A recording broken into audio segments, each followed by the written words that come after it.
Welcome back. તો જે રીતે અગાઉ બ્રેક પહેલા જે વાત કરી, જનતાએ કહ્યું કે ઓડાના કારણે ઘણી મુશ્કેલીઓ થાય છે અને જો ખરેખર ઈચ્છે તો ઓડા પણ વિકાસ કરી શકે છે. ગ્રીન કલરની પણ વાત કરી, જેના કારણે ખેડૂતોને મુશ્કેલી ઊભી થાય છે. ઓડા દ્વારા દર 10 વર્ષે ઝોનિંગ બાબતેની ચર્ચા થતી હોય છે અને ઝોન ફેરવવામાં પણ આવતો હોય છે.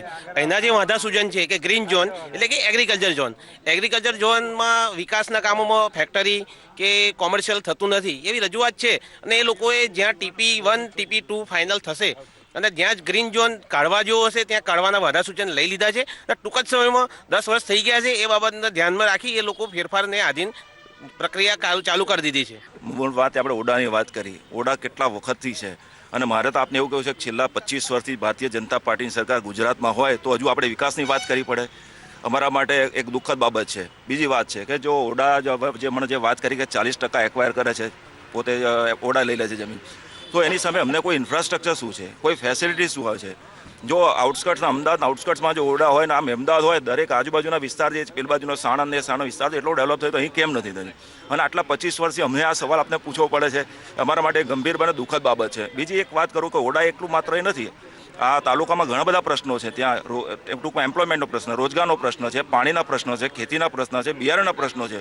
અહીં એ પ્રશ્ન જ નથી. મતલબ કે એમ્પ્લોયમેન્ટ જો વાત કરીએ તો ત્યાં ઇન્ડસ્ટ્રી છે તો છેક વટવાથી નડિયાદ વચ્ચે ટૂંકમાં મહેમદાવાદ વચ્ચે આવે છે ખાતે, તો કોઈ ઇન્ડસ્ટ્રીઝ નથી, કોઈ ઉદ્યોગ નથી. ત્યાં મહેમદાવાદ તાલુકાના યુવાનો એમને રોજગારી મળી છે. આ તરફ બિલકુલ દુર્લક્ષ સેવાયું છે. અહીંયા રોજગારી મળી રહે છે કે કેમ? રોજગારી મેળવવી હોય તો એના માટે મહેનત કરવી પડે છે અને રોજગાર જાતે મેળવવાનું હોય છે. એમાં કોઈ તમને પાર્ટી આવીને એવું નથી કહેતી કે ભાઈ તમારે રોજગાર લેવાનું છે. રોજગાર ઊભી કરવી પડે. રોજગાર ઊભી કરવી પડે. રોજગાર છે જ ઊભી, પણ યુવાનને અંદરથી જવાની ઈચ્છા હોય તો એ રોજગાર મેળવી શકશે. રોજગાર ઊભી થયેલી છે. ઇન્ડસ્ટ્રીયલ એરિયા સરકારે કેટલા સમયથી જાહેર કરેલો છે. હું અમારા ભૂતપૂર્વ ધારાસભ્યશ્રીને પૂછવા માંગીશ કે 5 વર્ષની અંદર એમણે કઈ ઇન્ડસ્ટ્રી લાવવા માટેનો અહીંયા આગળ પ્રયત્ન કર્યો અને સરકારમાં શું રજૂઆતો કરી કે જેથી યુવાનોને રોજગારી મળી રહે. અહીંના યુવાનોને બહાર કામ કરવા જવું પડે છે. ઇન્ડસ્ટ્રીયલ એરિયા 3 જાહેર થયેલા છે. વર્ષો લાગાડે સાહેબ છે ત્યાં આગળ, ઘોડાસર આગળ ત્યાં આગળ કેટલી ઇન્ડસ્ટ્રીઓ આવી અને એમણે શું રજૂઆત કરી? હું એમને મારો એ પ્રશ્ન છે. મેં અગાઉ પણ કહ્યું કે વિરોધ પક્ષની અંદર અમારી ભૂમિકા રજૂઆત કરવાની છે. બરાબર, તાલુકાની જનતા માટે, તાલુકાના યુવાનો માટે જે કંઈ કામ થશે એ સારું બધાને ગમશે. બરાબર, પોઝિટિવ તરીકે અમે એમની સાથે જ. ઔડાની વાત કરીએ, ઔડાની અંદર આપણે પાડ અને અમદાવાદની વચ્ચે રસ્તો બનાવી દે તો મારા 15 ગામ સીધા એમને નેનપુ ચોકડી જવું ના પડે, સીધા અહીં આવી જાય. હવે કઈ મારા મિત્રએ રસ્તાની વાતો કરી, પુલની વાતો કરી. આ બંને છે ને ખાતમુહૂર્તમાં તમને પણ બોલાવીશું, આ બંને પુલ માટે, રસ્તા માટે પણ. હા, અને ભારતીય જનતા પાર્ટીની જે સરકાર છે એનો મંત્ર જ વિકાસનો છે. 5 વર્ષની ખોટ અમારે ભાગતા વાર લાગશે. 1 વર્ષ હજુ મોડ થયું છે અમારે. આપને શું કહેવું છે? ખેડૂતોને કેવી પરેશાની છે? ખેડૂતોમાં અમારે જે વિદ્યુત બોર્ડ એ 400 વોલ્ટ આપવા માટે બંધાયેલું છે, પણ ખેડૂતોને 320 થી 360 પાવર મળે. પૂરતો પાવર તો આપતા નથી, પછી તો કેવી રીતે આપણને મોટર ઉપડે? ઘણાની મોટરો પણ ભરી જતી હોય છે. વીજ પાવરમાં જો અમારા ખેડૂત મિત્રએ જો પ્રશ્ન કર્યો હોય તો એમને કદાચ એટલી માહિતી નહીં હોય કે પહેલાંના સમયમાં તમારે કનેક્શન માગવા માટે 20 વર્ષ 25 વર્ષ સુધી રાહ જોવી પડતી હતી. ભારતીય જનતા પાર્ટીના શાસન બાદ તત્કાલ કનેક્શનની યોજના અત્યારે અમલીકરણમાં આવી ગયેલી છે. લગભગ મહેમદાવાદ તાલુકાની અંદર દર વર્ષે 500 થી 600 મીટરો નવા ઇસ્યુ થાય છે અને એ મીટરોની અંદર પણ દરેક ખેડૂતના પોતાના બોર કૂવાની ઉપર TC લગાવેલું હોય છે. જેમ કે એણે 15 હોર્સ પાવરનો લોડ માગ્યો હોય તો ત્યાં 22 હોર્સ પાવરનું TC હોય, 20નો લોડ માગ્યો હોય તો 27નું હોય. એવી રીતે TC પર્સનલ TC લાગેલા હોય અને જ્યારે ટેકનિકલ બાબત એવી છે કે પર્સનલ TC લાગેલા હોય તો ત્યાં પાવર લોસનો કોઈ પ્રશ્ન જ નથી આવતો. બેન, મારા મિત્રએ કહ્યું કે 500 થી 600 કનેક્શનો દર વર્ષે ઇસ્યુ થાય છે. અત્યારે હાલમાં બી અમદાવાદ GBમાં 1.5 વર્ષથી લોકોના પેન્ડિંગ કનેક્શન ઇસ્યુ નથી કરતા. બીજી વસ્તુ કે અહીંથી એક 500 મીટર દૂર એક કેનાલ છે, બરાબર છે. ભાજપના સરપંચના કહેવાથી સરદારનગરથી આગળ પાણી નથી મોકલતા.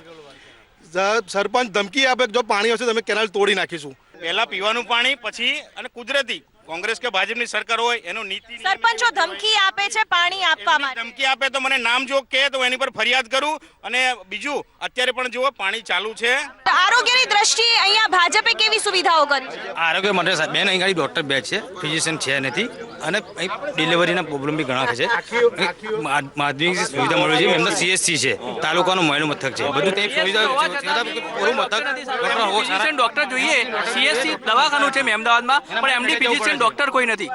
આપ આપને શું કહેવું છે? આના કરતાં તો મેમદાદ નગરપાલિકા સંચાલિત જે દવાખાનું હતું એની અંદર દર અઠવાડિયામાં 4 વખત ડોક્ટરો આવતા હતા. અત્યારે હાલત એવી છે કે ઓડાએ આ CHC સેન્ટર બનાવ્યા પછી ફક્ત એક MBBS રહે છે અને એ સિવાય કોઈ પણ ડોક્ટર આવતા નથી. અને જ્યારે કોઈ પણ પ્રકારનો તકલીફ હોય તો એને નડિયાદ સિવિલ કાં તો અમદાવાદ સિવિલમાં મોકલી આપવામાં આવે છે. મિત્ર એવું કહે છે ને કે ડૉક્ટર નથી, 2 મેડિકલ ઓફિસર છે, ગાયનેક ડૉક્ટર આવે છે, ઓર્થોપેડિક ડૉક્ટર પણ આવે છે અને દર અઠવાડિયે 2 દિવસ સર્જન ડૉક્ટર પણ આપણી હોસ્પિટલમાં આવે છે. આ સુવિધાથી મેમદાદ તાલુકાને ઘણા ફાયદા થયા છે. ઘણા બધા માણસોને નડિયાદ જતા બંધ કરી દીધા. અહીંયા દરેક ફેસિલિટી આરોગ્ય ખાતાની અંદર ઉપલબ્ધ છે. એવું કહેવા માંગુ છું, મારા મિત્ર JK શાહે એવું કહ્યું કે અહીં ઓર્થોપેડિક સર્જન ગાયનેક બધા આવે છે.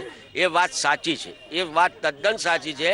અહીંયા બહારથી ઓર્થોપેડિક CHC બન્યા પછી બધા MD ગાયનેક એ બધા સર્જન બધા આવે છે.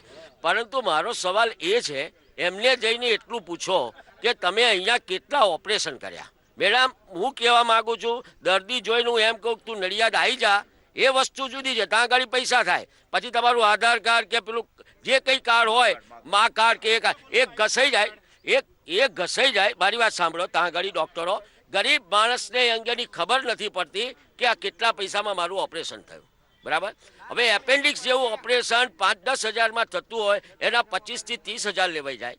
અહીંયા એટલું એમને પૂછો કે મહેમદાવાદ સામૂહિક આરોગ્ય કેન્દ્રમાં કેટલા એપેન્ડિક્સના થયા ઓપરેશન, કેટલા સિઝેરિયન થયા. હું કોઈ ક્રિટિસાઇઝ નથી કરતો, ડૉક્ટર છું એટલે, પણ આ પબ્લિકને આની સગવડ મળવી જોઈએ કે જેથી એ માણસોના પૈસા બચે. આ કોઈ એનાવાળી વસ્તુ નથી, આ માનવતાની વાત છે.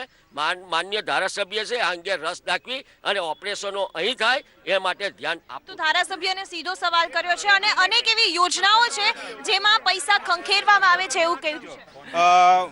વડીલ જે કોંગ્રેસના અગ્રણી છે, શહેર પૂર્વ પ્રમુખ પણ છે, કોંગ્રેસના મિત્રોને આરોગ્ય સેવા જે ચાલે છે અત્યારે ગુજરાતમાં એ લોકોને બોલવાનો હક નથી. મહેમદાવાદની વાત, આખા ગુજરાતની મહેમદાવાદની વાત કરીએ, 108 થી મળીને આયુષ્માન કાર્ડ સુધી બધી જ પણ ગર્ભમાં જે બાળક છે બધી ચિંતા કોણ કરે છે? તો છેલ્લા 22 વર્ષની અંદર 4 વર્ષથી જે સરકારે એ કરી છે એ જ કરે છે. મા કાર્ડ એવું છે કે સામાન્ય પબ્લિકને 3 લાખ રૂપિયા સુધી લાભ મળે છે.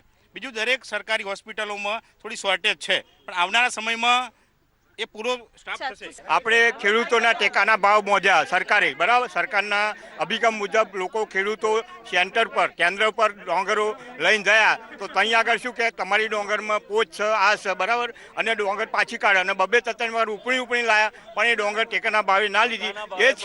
એ ખેડૂત બજારમાં માર્કેટમાં વેચવા ગયો તે 350માં ના લીધી, એ ડોંગર તો 427 રૂપિયાનો ભાવ આવ્યો જેતલપુર માર્કેટમાં. તો આ કયું સરકારનું કારણ કહેવાય? ખરીદાયું છે, ટેકાના ભાવે જ ખરીદાયું છે અને પહેલી વાર ખેડૂતોએ ડાંગરના આટલા ભાવ આ વિસ્તારમાં જોયા છે. તો અહીં જે માલ બતાવ્યો એ 350 લેવા તૈયાર નહીં અને એમાં 35% તો તમારો કચરો છે એવું કહે છે માપીને તોલીને, બરાબર. અને એ જ માર્કેટ જેતલપુર જાય અને 427નો ભાવ મળે, આ 350નો ના મળે એનું કારણ શું?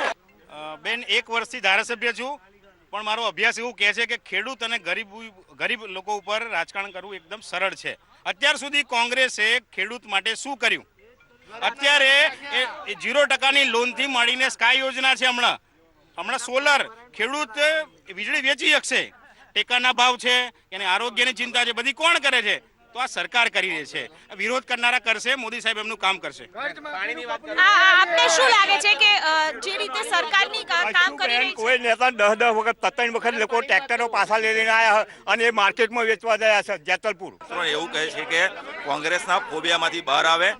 છેલ્લા 25-23 વર્ષથી ભારતીય જનતા પાર્ટીની સરકાર ગુજરાત રાજ્યમાં છે, કેન્દ્રમાં 4.5 વર્ષથી સરકાર છે. હવે આ બધા પ્રશ્નો સરકાર જનતાએ તમને ચૂંટ્યા છે આ પ્રજાના પ્રશ્નો માટે.